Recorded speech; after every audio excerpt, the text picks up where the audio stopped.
Oui, Monsieur Gartier? Monsieur Garetier, oui, c'est moi. Garetier, pardon, excusez-moi. C'est Monsieur Poiré-François, en fait, le responsable de la web radio Ville Lumière. Ah oui, bonsoir. Bonsoir. Donc, Vous avez un petit souci avec mon nom. Hein, en fait. ouais, excusez-moi, j'ai mis Pas l'orthographe, j'ai mis deux R, excusez-moi, hein, monsieur. ça va, c'est pas grave, vous le refaites plus, il n'y a pas de souci. Donc, merci d'avoir accepté l'invitation de la web radio. Hein. Déjà, c'est très gentil de votre part. Ouais, je vous entends pas très bien par contre. Ouais. C'est assez haché. Attendez, je Vous vais. m'entendez vous? Ouais. Est-ce que les animateurs ils sont là? Moi, on est. Ouais. Ouais. Vous êtes combien d'animateurs? Il y a Alexandre Frégonèse, donc du site psgmag.fr. Donc Ouais. Alexandre, tu peux dire bonjour à notre invité. Bonjour, monsieur Garetier. Bonjour Alexandre. Ensuite, il y a Hakim Maloudi du site Foot sur 7. Donc pareil. Ouais, bonjour Hakim. Bonjour Monsieur Garetier. Le son, ça va mieux, monsieur Gartier? Oui, ça va. Et ensuite, il y a Stéphane Chamillian. Donc lui, il est préparateur mental et psychologue. Donc il est pareil, tu peux dire bonjour aussi à notre invité. Bonjour et merci à vous, monsieur Garetier. Bonjour monsieur Stéphane. Bonjour. Donc ensuite, qui c'est qui veut commencer? Alors c'est Alexandre ou Hakim? Ou Stéphane? On est en direct là? Ouais, on est en direct, ouais. Ok, allez, on y va. Quand vous voulez les amis. Vas-y Alexandre, vas-y à toi. Alors, je vais prendre la parole. Déjà, merci de nous accueillir, monsieur Garetier. Non, mais c'est vous qui m'accueillez. Moi, je ne suis qu'un invité. Donc, ma première question, c'est en quelques mots, que pensez-vous de la saison actuelle du Paris Saint-Germain? La saison du PSG, là, Ouais. à l'heure qu'il est là. Alors qu'il est sur cette saison entière. Donc, sachant que le PSG a gagné la Coupe de la Ligue, le Trophée des Champions, devrait, sauf catastrophe hallucinante et quasiment jamais vue, être sacré champion de France pour la deuxième saison consécutive et avoir été jusqu'en quart de finale de la Ligue des Champions. Donc, sportivement, ne pas dire que c'est une réussite serait un non-sens. C'est une réussite, évidemment. C'est peut-être la plus belle saison de l'histoire du PSG. En tout cas, une des 2-3 plus belles. Ça, c'est sur le plan sportif. Après, il y a un autre sentiment. Il y a un goût d'inachevé. Voilà. D'accord. Si on se replonge, allez, 2 mois en arrière, 1 mois et demi, 2 mois en arrière, on avait le sentiment que ça aurait pu être encore meilleur. Encore mieux, oui. Et pour que ce soit encore mieux, et c'est pas tellement une question de niveau de compétition atteint. Je vais pas vous dire, il aurait fallu que le PSG ait une finale de la Ligue des Champions. C'est pas forcément ça pour moi.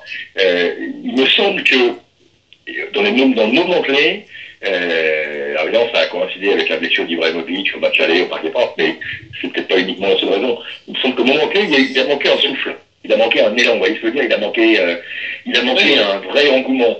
Et cet engouement qu'on avait découvert de manière assez formidable et presque inattendue, ou en tout cas redécouvert la saison dernière lors du match aller contre Valence et lors des 2 matchs aller-retour, surtout le retour au Camp Nou contre le Barça, eh bien, on ne l'a pas eu. Voilà. C'est comme si, en fait, ce qui s'était produit de manière inattendue la saison dernière aurait dû se produire cette saison.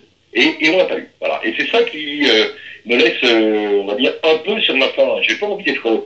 Je suis pas quelqu'un de critique gratuit. Enfin, vous le savez, je suis pas fondamentalement exigeant, même si on doit être exigeant avec le PSG tel qu'il était calibré à la fois financièrement et sportivement cette saison. Mais voilà, il a manqué quelque chose. Je pense qu'on a tous ressenti. C'est quelque chose, c'est voilà le souffle de la conquête, le souffle du combat, La blessure de Zlatan, il serait pas pour quelque chose pour vous? Oui, mais bien sûr, il y est pour quelque chose, mais si c'est la seule explication, alors quelque chose ne va pas. Bien sûr, c'est un homme, c'est un personnage fondamental dans l'histoire du PSG moderne, dans l'histoire qu'on nous raconte là depuis maintenant 2 ans. Zlatan est le personnage fondamental. C'est sûr qu'on marque pas, enfin, on va prendre ce stade, je crois que c'est en Ligue 1, c'est 55 buts et 18 passes décisives en 65 matchs, c'est ça, quelque chose comme ça. Donc c'est évidemment formidable. Mais il me semble que dans l'effectif du PSG, il y avait des joueurs, entre Cavani, Lavezzi, Mota, Silva, Maxwell, Matuidi, etc. Il y avait des joueurs pour surmonter l'absence de Zlatan, et ça n'a pas été le cas. Et moi, j'ai une explication. Alors, moi, je pense que Carlo Ancelotti, et là, vous pouvez faire confiance, je vous tiens un discours que j'ai toujours tenu. Absolument toujours tenu. Je pense que Carlo Ancelotti, après quelques mois de tâtonnement, qu'on a pu lui reprocher, et qu'il reconnaît d'ailleurs, il a fait une excellente interview à France Football la semaine dernière, où il en parle, après quelques mois de tâtonnement, avait trouvé la bonne formule qui correspondait au PSG. Il a donné un souffle, un élan. Et cet élan, en fait, il prend date contre Porto l'année dernière en Ligue des Champions. Vous vous rappelez le match retour Oui. Il se passe quelque chose à ce moment-là. Ça fait suite à une défaite à Nice où Ancelotti est menacé, il passe au 4-4-2. Et là, le PSG va être quasiment transformé. Et si vous reprenez les statistiques du club en Ligue 1 en fin de saison, sur les 23 derniers matchs, Paris tourne à 2,4 points par match. Voilà, on n'avait jamais vu un PSG aussi fort. Et en fait, Ancelotti est parti, Blanc est arrivé. Alors on a dit oui, bien, il fait mieux qu'Ancelotti, c'est formidable, il y a un 4-3-3, Paris joue mieux, Paris a plus de points qu'il y a une année à la vague méthode, Paris a plus de buts. Oui, mais sache que ça c'était le travail. Enfin, Blanc a bénéficié du travail d'Ancelotti. De manière indiscutable. Un club de foot, c'est pas un frêle esquif où chaque décision est visible dans la minute. Non. Il y a des décisions que vous prenez, il y a un travail de fond, et il y a des choses que vous mettez en place qui ne se révèlent qu'après des mois de travail. Et qui vont durer pendant des mois, même après votre départ. Et pour l'instant, j'ai le sentiment que Blanc n'a pas réussi à donner un second souffle. Alors ça va peut-être, s'il reste en place. Mais il me semble que l'élan donné l'année dernière, au mois de décembre 2012, avec Carlo Ancelotti, est arrivé à son terme, il faut en bout de course. Et maintenant, il faut relancer la machine. Voilà l'analyse que je fais de la saison.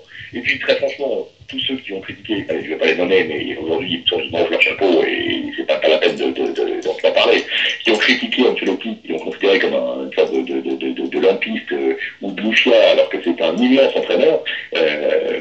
Voit ce qu'il fait au Real Madrid, même si le Real c'est le Real, il voit ce qu'il fait au Real Madrid. Bon, je pense que voilà, ce constat vaut mieux qu'un discours. Merci pour cette analyse. Justement, monsieur Garetier, c'est Hakim qui vous parle. Vous parlez de souffle et d'engouement. Moi, j'ai l'impression qu'on les a un peu sentis au match aller contre Chelsea. Il aurait pu avoir quelque chose. J'allais vous demander justement dans quelle mesure vous pensez que Laurent Blanc est responsable de l'élimination du Paris Saint-Germain. Justement parce qu'il n'a peut-être pas su trouver les mots pour remotiver les joueurs, pour les remobiliser. Victor Itarakis. Oui, je comprends ce que vous voulez dire. Moi, je n'étais pas à Londres à Stamford Bridge sur match retour, mais j'ai des confrères, des gens de confiance qui y étaient et qui m'ont décrit un Laurent Blanc assez passif, assez spectateur sur son banc. Alors qu'on sait très bien à quel point la dimension de mentalisation aujourd'hui, de préparation mentale, elle est primordiale dans les top clubs et dans les top compétitions. Je vais comparer, même s'il peut être critiquable par maints aspects, avec Mourinho. Mourinho sait s'emparer des joueurs. On va dire, oui, mais Mourinho a échoué contre l'Atlético Madrid, mais moi je suis persuadé que ce Chelsea-là est une équipe relativement banale pour la Ligue des Champions. Je pense que c'est le Chelsea le plus banal qu'il ait eu à gérer depuis qu'il est à Chelsea. Je veux dire. Et malgré tout, il va le mettre sur le podium du championnat et en demi-finale de la Ligue des Champions. Regardez Diego Simeone. Regardez ce que Diego Simeone est capable de faire avec ses joueurs. Qu'on ne vienne pas me dire que l'effectif de l'Atlético est supérieur à celui du PSG, c'est pas vrai. C'est pas vrai. Des joueurs comme Gabi, comme Thuram, comme Thiago, l'ancien Lyonnais, sont transfigurés par rapport à ce qu'on a pu connaître d'eux il y a quelques années. Personne n'aurait pu imaginer que Diego Costa serait à ce niveau-là. Ils sont transfigurés, ils sont galvanisés, ils sont, je dirais, presque possédés par l'influence de leur coach. Et c'est vrai que Laurent Blanc n'est pas ce genre de personnage. Alors moi, c'est pas une critique que je lui fais, parce que il y a plusieurs secteurs importants dans le parcours, dans le costume d'un coach de haut niveau, et tout le monde n'est pas un pro de la galvanisation. Mais c'est vrai que sur ce plan-là, il lui a manqué quelque chose. Moi, j'ai envie de dire, Delon, il a un plan A. Mais quand le plan A ne marche pas, il n'a pas de plan B. Vous voyez, ouais. Mourinho, il n'a pas de plan A, il a un plan anti. Vous voyez, où il a un plan pour contrer. Et au match retour, à Stamford Bridge, pareil, il s'est montré démuni parce que son plan A ne marchait pas, tout simplement. Et on n'a pas senti la capacité des joueurs à se transcender. Alors, on peut dire que c'est aussi bon, c'est aussi peut-être une question d'autorité. On sait que depuis le début de saison, la question de l'autorité de Blanc sur ses cadres, c'est-à-dire Ibra, Mota, etc., est sujet de la caution. Je pense que c'est surtout, moi je dirais, par rapport à Thiago Silva et Thiago Mota, j'ai le sentiment, ou à Verratti, j'ai le sentiment que il manque peut-être la vétille aussi. Je pense qu'il lui manque encore de l'emprise sur ces joueurs. Et ça, évidemment, à ce niveau-là, ça ne pardonne pas. Voilà pour la réponse. Okay, merci. Stéphane? Il y a beaucoup de choses intéressantes qui ont été évoquées, qui ont été dites. Moi, ma question, pour rebondir à ce qui a été dit, c'est justement de savoir un peu votre avis, M. Garretier, qu'est-ce qui manquerait maintenant aujourd'hui au Paris Saint-Germain pour remporter la Ligue des Champions. Mais c'est vrai que je voulais aussi rebondir sur ce que vous venez d'évoquer précédemment, sur le plan tactique. Ouais. J'ai la conviction qu'il a manqué, dès la blessure d'Ibrahimovic, un plan B. Oui, bien sûr, oui. C'est ce qu'on est d'accord là-dessus.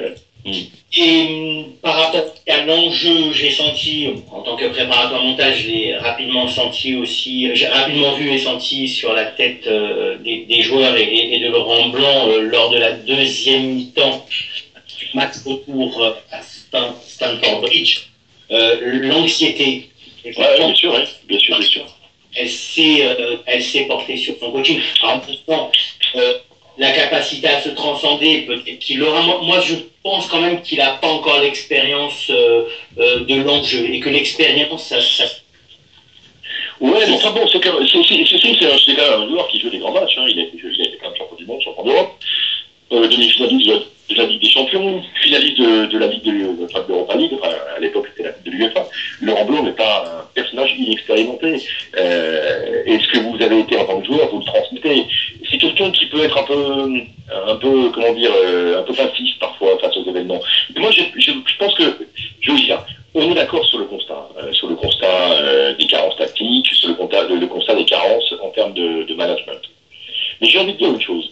Et là-dessus, je vais prendre la défense de Laurent Blanc, enfin, je ne l'attaque pas, mais j'ai envie de dire, on a les entraîneurs qu'on mérite, et on a des entraîneurs qui sont à votre image. Or, Laurent Blanc aujourd'hui est à l'image du PSG. C'est un coach en construction, dans un club en construction. J'ai envie de dire, l'année dernière, Ancelotti s'était fait trop grand pour Paris. Vous voyez ce que je veux dire? Enfin, je vais m'expliquer. Ancelotti, au Real Madrid, il est tranquille. Il a pacifié le vestiaire. On a le sentiment que c'était l'entraîneur qui manquait au Real Madrid. Vous voyez qu'il était fait pour ce club. Même s'il sera peut-être tiré l'année prochaine, hein, ça c'est le foot. Mais en tout cas, il y a une adéquation entre le club, les joueurs et le personnage Ancelotti. Moi, j'ai le sentiment que, à la fois dans l'environnement médiatique et au sein du club, il n'y avait pas toutes les structures en place pour que Ancelotti soit reconnu à sa juste valeur et pour que son travail paye. Vous savez, quand vous regardez l'infrastructure du PSG, l'organigramme du PSG, quand vous regardez ce qu'est ce club, c'est encore un très jeune club. Un très très jeune club.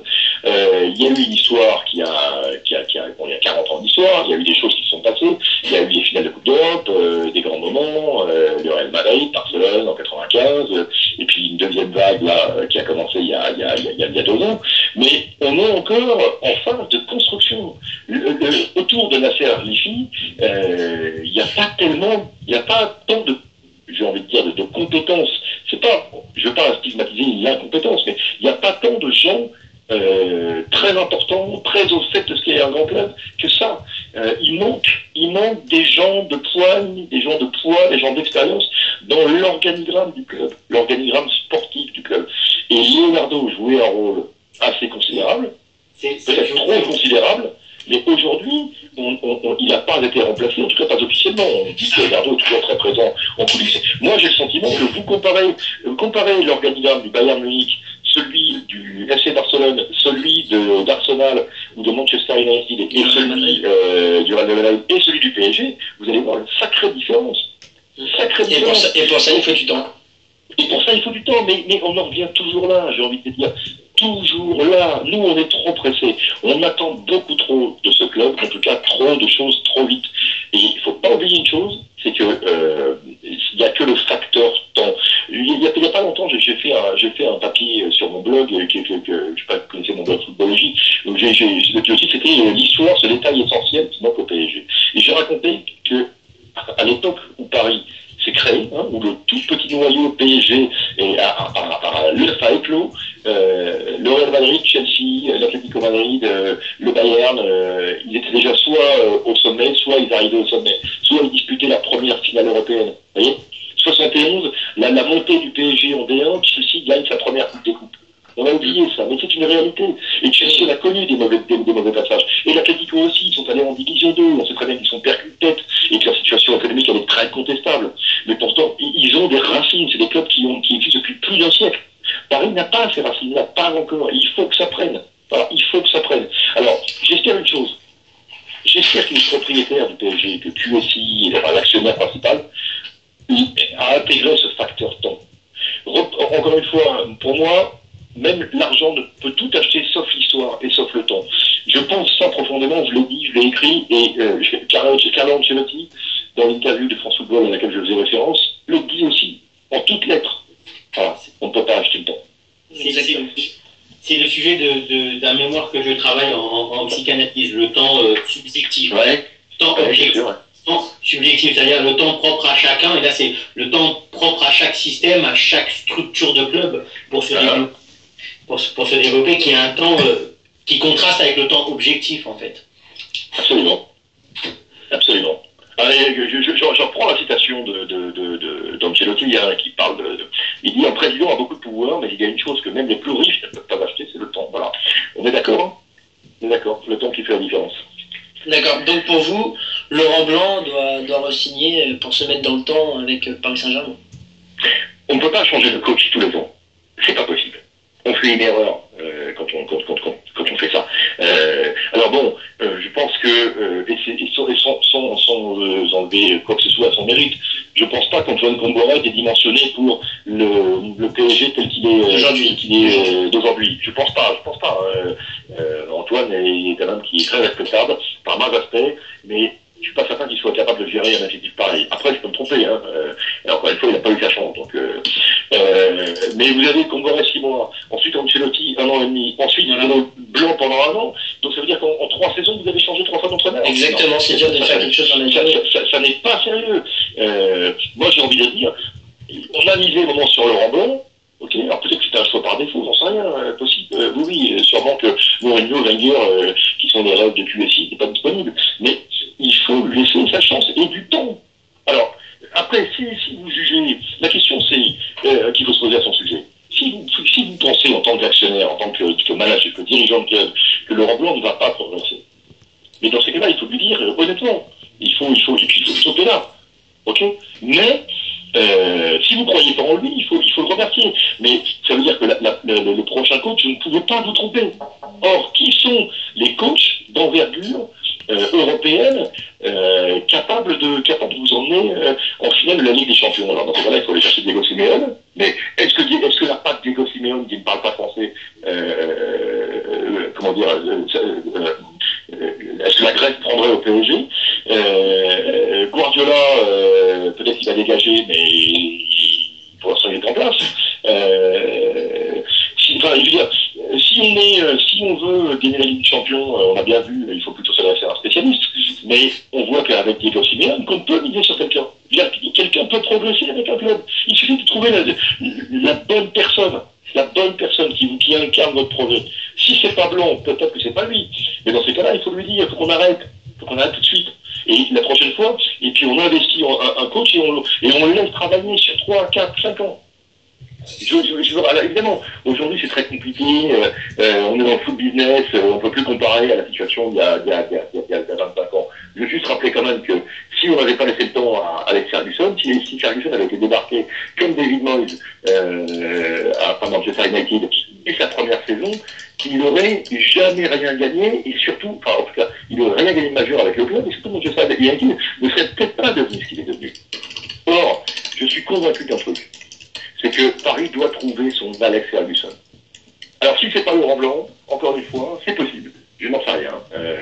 Mais c'est aussi le talent d'un manager, d'un dirigeant de club, d'un actionnaire, de savoir se rendre compte. Et dans ces cas-là, on arrête immédiatement. S'il y a un doute, le doute doit bénéficier, j'ai envie de dire, de l'accusé. Si on pense que Laurent Blanc peut progresser avec son club, dans ces cas-là, il faut lui faire confiance sur la durée. Oui, mais est-ce que ça c'est compatible? Est-ce que ce genre de raisonnement rationnel, cartésien, j'ai envie de dire footballogique, est compatible avec le mode de raisonnement des Qatariens, en tout cas de QSI? Je sais pas. J'ai le sentiment qu'ils sont sur un désir très rapide de réussite. Et ça, il n'y a rien qui, à mon avis, c'est pas forcément bon signe. Voilà. Merci, c'est Hakim qui parle. Par rapport toujours à Laurent Blanc, moi je fais aussi partie des personnes qui n'aiment pas trop le critiquer pour le critiquer. Mais dans sa gestion du cas Edinson Cavani, est-ce qu'on peut pas dire qu'il y a, moi je trouve qu'il y a peut-être un problème de management, on dit qu'il serait à même de gérer les égos. Mais apparemment avec Cavani il a un problème d'intégration tactique, puisqu'il sait pas jouer à droite. Un problème d'intégration humaine, puisqu'apparemment, selon Pierre Pénès, ça se passe pas bien avec le reste du vestiaire. Est-ce que là, non plus, c'est pas de la responsabilité de Laurent Blanc? Pierre Pénès, il a dit quoi? Qu'il y avait un problème il a dit sur Twitter qu'il y avait un problème entre Cavani et le reste du vestiaire qui s'entendrait pas avec Cavani. Je sais pas. Sur le but, il a des infos qui n'est pas. Voilà, sur le but de Sochaux, on voit en fait que personne va le féliciter pour son but, à part la bêtise. Ce petit malaise c'est possible. Après, il y a un malaise aussi qui est comment dire, peut-être dû par un caractère un peu spécifique de Cavani. Cavani, c'est un professionnel, c'est quelqu'un qui est là pour faire fortune aussi. N'oublions pas qu'il vient d'un milieu un peu défavorisé. C'est quelqu'un qui s'est battu. Voilà, ces gars-là veulent être gratifiés. Peut-être qu'il estime qu'il n'est pas gratifié à sa juste valeur. C'est vrai que c'est compliqué, c'est difficile à admettre pour un joueur comme lui qui était un peu une idole à Naples, que au PSG, le taulier c'est Zlatan. Et que lui, de fait, il a dû s'exiler dans l'ombre de Zlatan. Et peut-être au détriment de son rendement, vous voyez, du nombre de buts marqués. Ouais, ça c'est possible. C'est possible. Mais vous savez, des fractures, des tensions, des inimitiés, des antagonismes, il y en a dans tous les clubs, dans tous les vestiaires, absolument, dans tous les vestiaires. J'ai envie de vous dire, Zlatan a connu ça aussi à Barcelone. Ouais. Bon, il est parti chercher mieux ailleurs. Peut-être que le mieux dans ces cas-là pour Zlatan, ça sera pour Cavani, ce sera de partir. C'est possible. Mais je pense pas que ce soit ça la source du problème du PSG. Ça marchait très très bien pendant 6 mois. Vous voyez? Très très bien. Et puis il y a eu, on va dire, on ne saura jamais ce qui serait passé si Zlatan n'avait pas été blessé au match retour et si Cavani était arrivé dans les meilleures dispositions mentales. Vous voyez? Ouais. Parce que il y a ce facteur-là qui rentre en ligne de compte. Cavani a été aussi, on dit, très affecté par son douleur. Il a fait plusieurs voyages en Uruguay qui n'ont sans doute pas dû faire, qui ont posé sur sa santé, sur son rendement, et voilà. Ouais. Justement, parce que je vais enchaîner avec, puisqu'on parle depuis le début de l'interview de Laurent Blanc, ça fait penser aux critiques qui ont été émises lorsqu'il a été nominé, et qu'il y a eu un grand scepticisme, lorsque le nom de Laurent Blanc a été évoqué. Quand il a été nommé, c'est ça que je veux dire. Il a été nommé, voilà. Oui, il n'est pas nominé aux Oscars. Et là, en fait, il voit qu'il y a une différence avec un entraîneur comme Bielsa, qui a failli officiellement à Marseille, et lui, par contre, il y a une vague d'enthousiasme qui accompagne,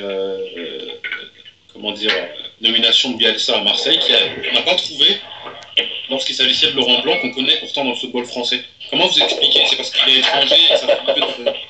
dans vos choix étrangers, c'est...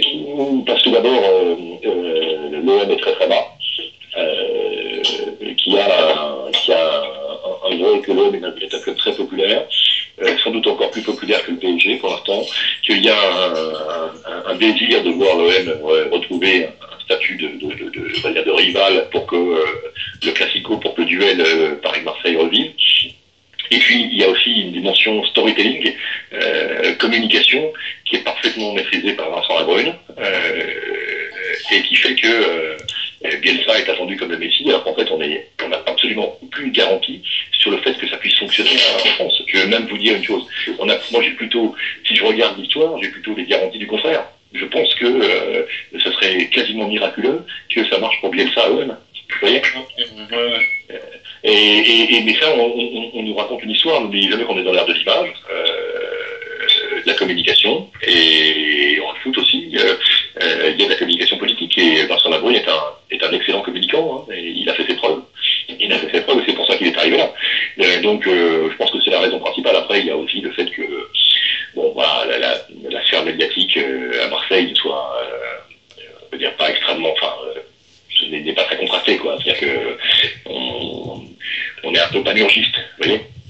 Voilà, sans forcément dire du mal, mais on suit un peu le mouvement. Alors c'est formidable, mais on est vraiment dans la communication pure, quoi. Moi, je trouve que ça marche. Très franchement, je pense que la foot français a besoin d'un Marseille fort, mais j'ai des doutes, quoi. Voilà, j'ai des doutes. Voilà, messieurs. Je vais devoir vous laisser, hein, chers amis. J'ai aussi une vie de famille, hein. Mais c'était un grand plaisir en tout cas. Merci encore d'avoir accepté notre invitation sur la web radio. Je vous en prie. À très bientôt. Au revoir. Au revoir. Au revoir. Bonne fin de soirée, au revoir. Merci. Au revoir, monsieur Gauthier.